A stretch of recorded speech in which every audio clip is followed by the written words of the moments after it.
کا رویہ کیسا تھا؟ آپ نے سخت سے سخت ترین دشمنوں کو بھی جنہوں نے آپ کو سخت تکلیفیں پہنچائی ہیں ان کو معاف کیا۔ میں نے کچھ دنوں پہلے ایک واقعہ پڑھا، علی گڑھ یونیورسٹی سے ایک میگزین نکلتی ہے، اس میگزین کا نام ہے تہذیب الاخلاق۔ یہ سر سید احمد خان نے اپنے زمانے میں میگزین چالو کیا تھا اور آج تک وہ تہذیب الاخلاق کی میگزین اردو منتھلی میگزین آج بھی نکلتی ہے۔ اس میں میں نے واقعہ پڑھا، اس کا آدھا حصہ میں پہلے بھی پڑھ چکا تھا۔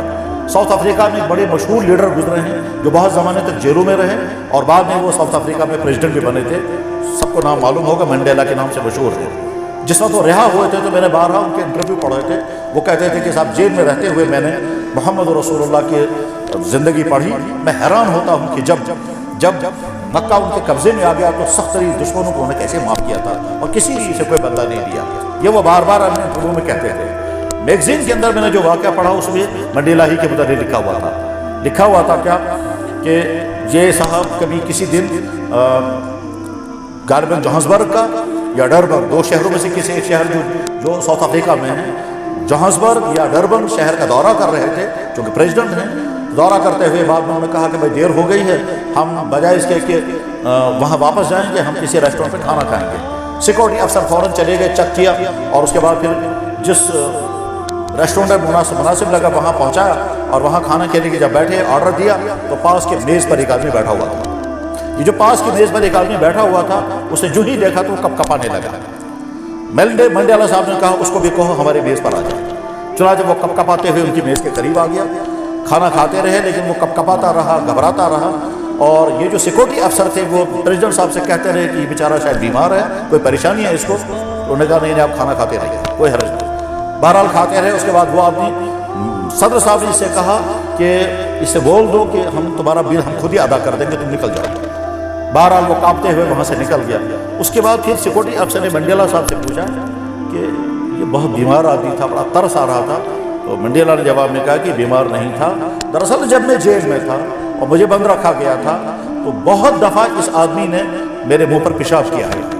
اس کو نہیں اندازہ تھا کہ آگے چل کر کے یہ صدر بننے والا ہے۔ اب آج میں جب صدر بن کر یہ گھبرا رہا ہے کہ شہر کے خلاف ایکشن ہوگا، اس لیے گھبرا رہا ہوگا، مگر میں نے محمد رسول اللہ کی لائف اچھی پڑھی ہے، میں بدلہ لینے والا نہیں ہوں۔ سلام محمد رسول اللہ۔ کردار انسان کا یہ ہونا چاہیے کہ ہمارے ذریعے سے کسی کو تکلیف نہ ہو، پڑوسی کو دکھ نہ پہنچائے، بھائی اپنے بھائی کو دکھ نہ پہنچائے، استاد اپنے شاگردوں کو تکلیف نہ پہنچائے، شوہر اپنی بیوی کو دکھ نہ پہنچائے، پڑوسی اپنے پڑوسی کو دکھ، کوئی کسی کو تکلیف نہ پہنچائے۔ محمد رسول اللہ یہی چاہتے ہیں۔ اتفاق تہذیب الاخلاق کی بات چلی تو میں یاد آ گیا مجھے، اسی تہذیب الاخلاق میں واقعہ لکھا ہوا تھا۔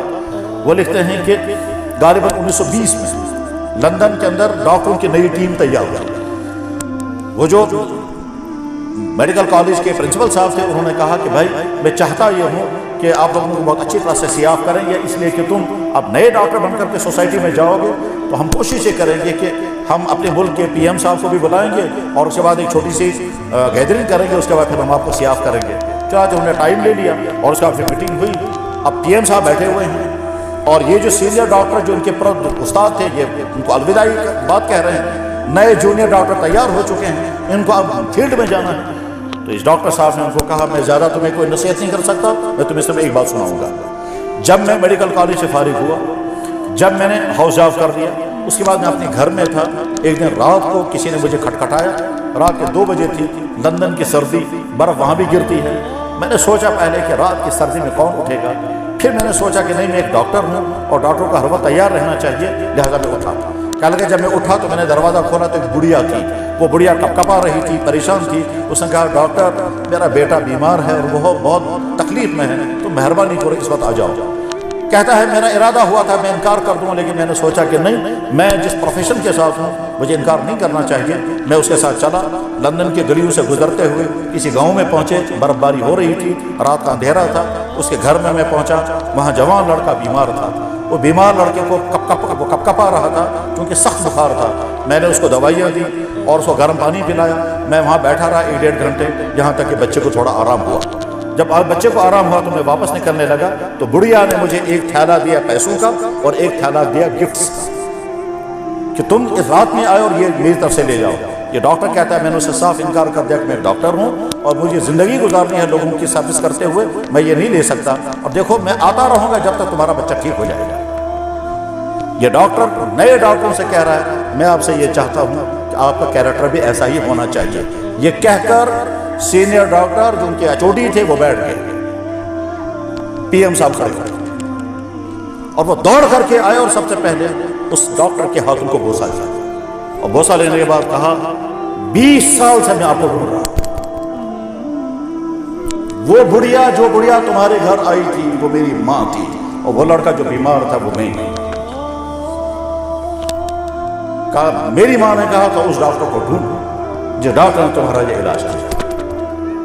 میرے بھائی کردار ایسا ہونا چاہیے کہ ہمارے ذریعے سے لوگوں کو راحت ہو، نہ کسی کو تکلیف ہو۔ محمد رسول اللہ صلی اللہ علیہ وسلم